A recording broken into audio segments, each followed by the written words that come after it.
所以我哋有理由相信咧，中國係走緊即係而家自己咧係一條好創新科技嘅道路。佢係同美國係有啲唔同，因為畢竟美國係一個強調資本主義嘅國家，好多嘢咧佢未必可以通過咧政府嘅政策指導，馬上咧水到渠成。但係喺中國嚟講，要做成一樣咁嘅合作、咁嘅勢態咧，係相對容易。民營企業喺將來喺呢一方面咧，去進行創新或者轉化，或者係配合呢個國家政策，都係嚟得咧係更加有效率嘅。嗱，習主席咧經常又強調咧，其實幾方面嘅配合咧係最重要嘅，有幾個大嘅板塊，一個就係頭先所講嘅 AI 啦，人工智能，一個咧就係新能源啊，另外咧就係牽涉到個所謂汽車嘅企業。嗱，呢幾個板塊咧，點解要特別咁提出咧？係因為大家係可以有一個互相配合嘅一個關係。喺睇片之前，大家記得分享、讚好同訂閱卓見名家，最緊要撳埋呢個鐘仔，咁你就唔會錯過我哋嘅最新影片。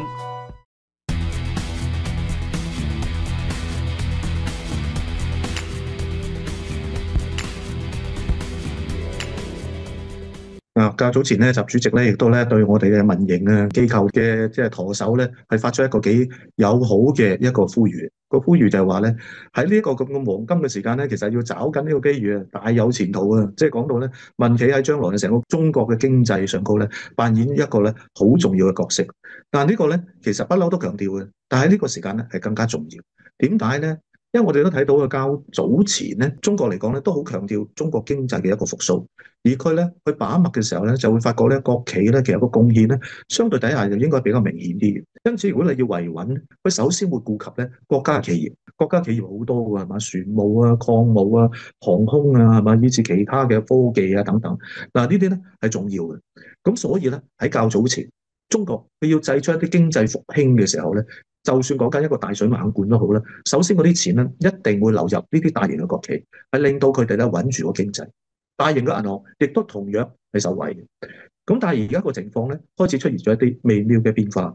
我哋話咧民企之所以重要，係在於我哋較早前講緊都係講緊咩國進民退啊。喂，一定係國進民就要退啊。咁所以呢一個咧係咪一個邏輯咧合唔合理咧？我哋反而會有諗呢個問題。習主席其實高度咧去評價呢個民企係可以理解嘅。成個嘅民營企業通過一啲而家你睇下晶片嘅製造、高科技嘅製造，以至到就話咧成個嘅 DeepSeek 橫空出世之後俾人嘅感覺係咩嘢？係大有前途啦，真係。咁而一個簡簡單單嘅80後喺呢個長江大學嘅訓練底下，都已經係可以成為首屈一指嘅科技界嘅巨子。嗱，呢樣嘢咧不能小覷。因為咧喺我哋中國裏面咧，呢一類嘅人才多的是。如果我哋好好去培養呢啲民企嘅老闆，會唔會將來唔好話一個矽谷啊，10個矽谷都可以走到出嚟啦。之所以就話咧，當我哋去講呢個民企嘅時候咧，同樣道理係強調緊民營企業佢嗰種創新性，佢嗰種時代嘅領先性，而嗰個叫反應各方面咧，都係咧而家喺世界潮流之列嘅。明白咗呢樣嘢嘅時候，我哋就會知道跟住落去咧，其實好多嘅民企咧都會慢慢走出嚟。呢啲民企咧，佢未必咧係好似以前嗰種模式，成日要靠你政府去支持佢。但係政府咧，我諗咧多多少少喺後邊咧，佢一定喺個政策上高咧有佢嘅扶持喺度。例如好簡單咧，我哋而家講緊叫文化創業嘅企業，呢啲其實好多民企都做緊。而家嚟講喺個電影嗰度，淨係一個哪吒2已經係搞到成100億嘅收入。難道國家唔識去計呢條數咩？越嚟越多嘅創新企業，如果真係走出嚟嘅時候，呢一個嘅力量唔可以小覷，因為國企去到一個地步嘅時候咧，當然啦，佢自己有自己嘅經濟嘅活力。但係如果你要國企咧有一個好高速嘅經濟增長咧，佢又似乎係過咗呢個時間。調翻轉就話民企喺之前係被忽略咗。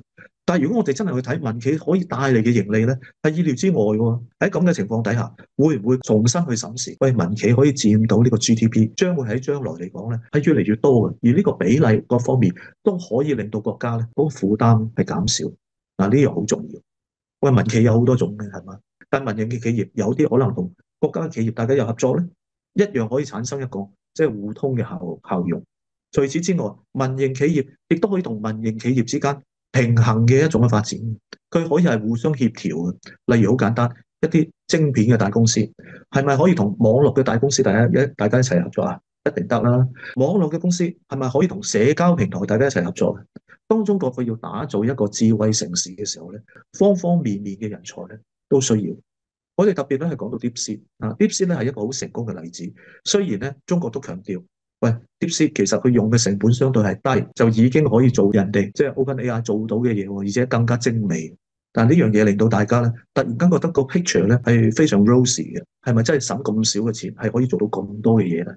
嗱，背後咧其實咧根本就牽涉到好多嘅平衡嘅關係。即是換言之，橫向嗰方面，之前已經係有好多職務已經砌咗喺度。咁呢啲職務如果一再配合嘅時候，再加上佢攞埋呢個 OpenAI 最精髓嗰樣嘢走出嚟嘅時候咧，就做到自己嘢啊嘛。咁因此咧，DeepSeek 嘅成功咧，亦都代表咗好多橫向企業啊，大家一種連環嘅關係而造成嘅一個果效啫嘛。美國其實都有自己公司好多唔同嘅橫向關係，呢啲嘅公司同公司之間有太多嘅防火牆，然後咧都牽涉到商業利益咧，佢哋唔係好願意去投放落去，造成一種合作嘅關係。例如好簡單啊，微軟同 Google 大家就可能係一個對立面。之所以 OpenAI 去製造嘅一個晶片，佢只係能通過 NVIDIA 嘅提供嘅晶片，佢先做得到呢樣嘢。擺到明一樣嘢就話美國其實太多千絲萬縷嘅橫向嘅企業利益關係。嗱，中國嘅民營企業，大家要記住，當佢橫空出世嘅時候，大家都朝住一個成本低但係效率高嘅方向去走，到去到一個差唔多高度嘅時候，就會重新去組合。而呢一樣嘢喺國家政策嘅指導底下，佢哋個矛盾係利益性少嘅時候咧，國家就有權可以令到呢啲橫向企業大家互相去組成一個更大嘅一個利益嘅團體啊嘛，係咪？咁所以我相信咧，未來好多類似 DeepSeek 嘅呢啲咁嘅模式咧，即係叫連環咧，一定會出現。咁所以習主席去提呢一樣嘢，嗱，表面上係講到經濟嘅好處，但係實情嚟講，佢亦都暗示咗俾你聽，我國家嘅政策扶持底下，你哋可以發展嘅空間一定會好大。美國總統特朗普成日都講㗎啦，喂，我要讓到美國嘅企業回流翻去，將嗰個勞工嘅成本盡量去壓低，可以用生產一啲廉價嘅物品。但係講就用，做係好難。調翻轉中國就唔係嘅，同你做咗先嘅，佢唔係淨係得個講字。嗱，之所以我哋睇得到咧，而家嘅中國民營企業咧，佢任何一個時期去比較，都係以而家嚟講係最黃金時期，係無可取代嘅。嗱，而家我哋去睇到咧，就係中國咧同美國咧一定㗎啦，喺個尖端科技咧嗰度啊鬥到咧就如火如荼嘅。OpenAI 咧其實亦大家對應住咧，就話同 DeepSeek 之間咧，亦都有個競爭喺度。但其實 DeepSeek 最初嘅時候，佢考慮呢個模型咧，佢係攞咗 OpenAI 咧一個最重要嘅、最精嘅一個部分，跟住咧係通過自己更強嘅邏輯推理，係嘛個語境關係咧，去建立自己嘅一個嘅軟件。咁因此嚟講咧，喺暫時呢個過程裏面咧，佢仲係一個過渡期。個過渡期就話佢仲係暫時唔能夠係離開 NVIDIA 佢生產嘅晶片啊嘛。佢用大概1000零嘅晶片，佢已經可以做到呢個效果。但係喺將來嚟講咧，DeepSeek 佢一定會諗到一個問題嘅，如果你唔俾人去卡脖子嘅時候咧，你一定要自己咧去建立自己更強嘅一個晶片。咁所以咧，而家嚟講咧，喺中國咧，唔係淨係講緊個 GPU，其實係講緊個 LPU 嘅晶片，喺個語言邏輯各方面咧係更強嘅一個晶片嚟嘅。大家都知啦，係咪？晶片個發展嘅過程裏面咧，佢係3步走。第一步走最初就係話一啲中央處理器，係嘛？後嚟發覺唔係喎，圖文好緊要㗎，係嘛？即係你個對答各方面都需要一啲圖像嘅處理啊嘛。咁所以先走咗個 GPU 出嚟嘅。但係 GPU 係咪一個最終極咧？就唔係嘅。最後走出嚟嘅應該就係 LPU，就係講緊嘅話，成個嘅邏輯推理點樣可以咧去配合顧客嘅一個問答嘅需要。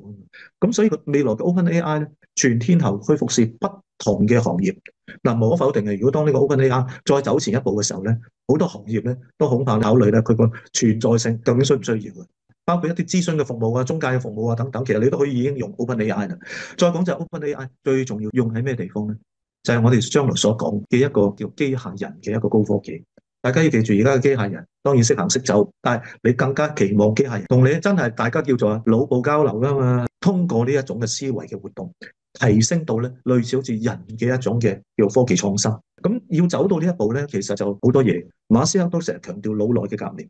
機械人咧，佢而家唯一缺少嘅就係我哋腦部就係一個思考嘅運作啫嘛。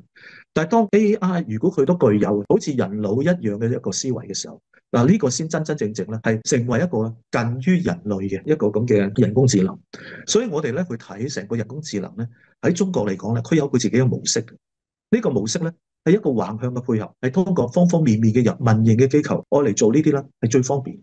國企有太多嘅政策限制，係嘛？有時未必可以咧，好似大笨象轉身咁，未必可以咁容易。但係民營嘅企業，大家睇得到喺呢10年8年已經發展得非常之好。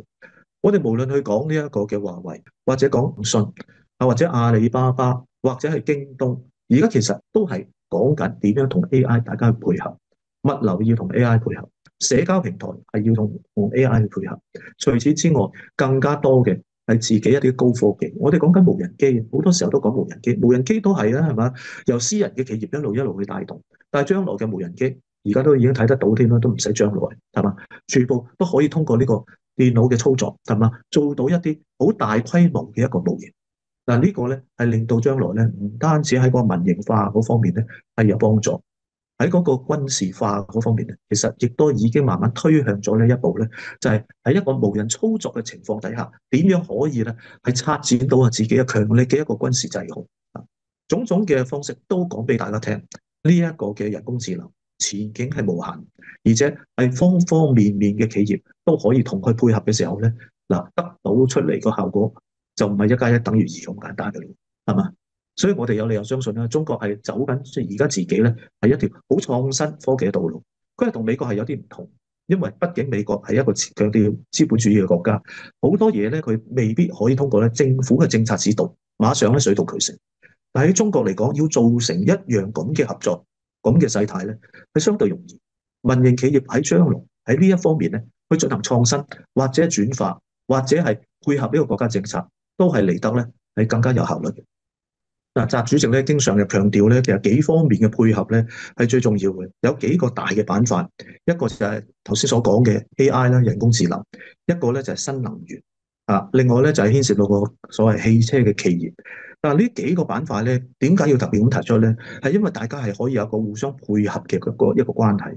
習主席所講咧，一個嘅智慧城市之所以可以打造到出嚟咧，其實就係要靠好多嘅信息互動同埋交流，你先可以做得到。例如，我哋去講無人車嘅時候，係講緊喺大批量嘅一個嘅人工智能嘅操作，你先可以做到係有規有矩嘅。喺道路上高行，其實上高嘅衛星就已經可以操作住。與此同時，佢同前車嘅距離係點樣啊？係嘛？佢剎掣嘅系統係點樣啊？佢點樣可以做到咧？就話咧暢通無阻。其實呢啲難道唔係人工智能咩？咁所以咧，人工智能咧將會發展喺咧呢無人車嗰方面咧係一定嘅，而且係必然。較早前有好多嘅企業咧，都係用呢個概念。小米嘅股價之所以會飛升咗上去，最初大家都睇下10幾20蚊，跟住而家已經去到40幾蚊。點解會有咁嘅效果咧？就係因為佢充分掌握咗個黃金時間，將呢個汽車手機化啦，我哋叫做。當呢個汽車可以手機化嘅時候，你可以接通咗係嘛方方面面嘅網絡，係令到即係成個嘅人工智能係可以都係通過呢一個嘅機械操作、手機嘅操作、程式嘅操作，甚至係社交平台嘅操作。你就已經可以咧係達得到咧嗰個效果出嚟。反而咧，我係擔心呢個國企咧，傳統嘅車企咧追唔上啊！好多嘅國企，例如好似廣汽啊，係嘛？好似呢一類嘅汽車，如果佢要進行一個咧比較現代化少少嘅車系咧，佢係需要時間、精力同埋金錢。但係而家嚟講，長城汽車啊，係嘛？廣汽呢啲，佢都好想嘅，其實都想通過一啲新嘅電動汽車嘅模式，去改善自己個經濟嘅情況。但係而家嚟講，呢一類嘅國企，一路咧係走下坡嘅，大家睇得到個盈利咧係比起以前嚟講咧係少咗好多。嗱，同樣嘅情況亦都可以反映咗喺日本啊巨大嘅汽車企業嘅，因為而家你睇本田也好，豐田也好，其實呢一類嘅車而家都面對咧嗰個盈利下跌嘅問題。嗰個市場走咗去邊啊？因為而家慢慢強調綠色啊嘛，係嘛？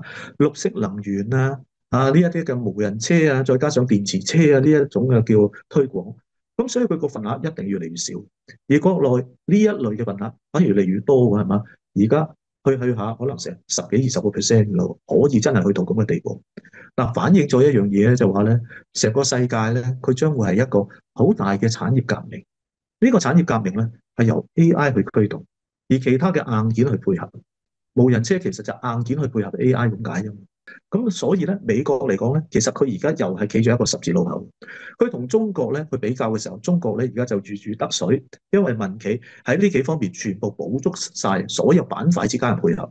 但美國嚟講，之前係拜登，雖然佢都睇得到喺個減排嘅嗰方面咧係可以有啲叫做咩咧成效，只需要佢都去推動㗎，係嘛？好似清潔能源啊，或者係新嘅電池車嘅概念啊，或者進行各方面嘅補貼啊等等。但係做出嚟個效果係成疑有限，而且佢係衝住美國大嘅汽車業而嚟啊嘛。好多嘅汽車，因此咧，佢會擔心，喂，所有嘅市場份額會唔會有一日係俾 Tesla、馬斯克呢一類嘅汽車去取代咧？係咪更加加深咗企業同企業之間嗰種矛盾？中國呢一方面咧，個矛盾點咧係相對少，但係美國嚟講，而家你睇到馬斯克啦，係咪？喂，佢又提出呢樣，又提出嗰樣，係好創新嘅嘢。但係個問題就係，因為你本身同政府官員嗰個身份太過密切啦嘛，咁所以人哋就會批評你，喂，你係咪假公濟私咧？而家馬斯克就係俾人成日去批評。喂，無論你係講緊你嘅電池車又好，或者講緊個政府改革都好，喂，我分唔清楚啊，究竟你係為咗自己嘅利益商業嘅利益，定係為咗國家嘅利益啊嘛？咁所以好多人而家喺度走出嚟個抗議啊成啊，係嘛？咁馬斯克面對嘅問題就話將來佢嘅 Tesla 如果佢要繼續去推動嘅時候，佢一定係搶咗咧某啲大嘅汽車業咧個市場份額嘅。呢方面佢點樣解決咧？點樣可以洗清自己嫌疑咧？點樣可以令到特朗普又冇一個憂慮喺度咧？嗱，美國亦都係啦，佢有好多關卡係限制噶嘛，呢啲鋼鐵嘅入口噶嘛。咁好啦，但係問題又嚟啦，汽車業你係需要鋼鐵噶嘛，需要呢啲咁嘅叫原材料噶嘛。咁所以呢一樣嘢佢好難幫到美國嘅汽車業。咁馬斯克咧當然幫而家咧美國嘅政府咧去解決好多財赤嘅問題啦，企圖。但係與此同時，佢又可能會產生好多因為汽車業啊呢啲舊傳統啊嘅行業嘅一個新財赤嘅問題啊嘛。咁所以咧非常之吊詭。鍾意名家分析，記得俾 like 同埋分享，支持同訂閱卓見名家，最緊要撳埋呢個鐘仔，咁就唔會錯過我哋嘅新片。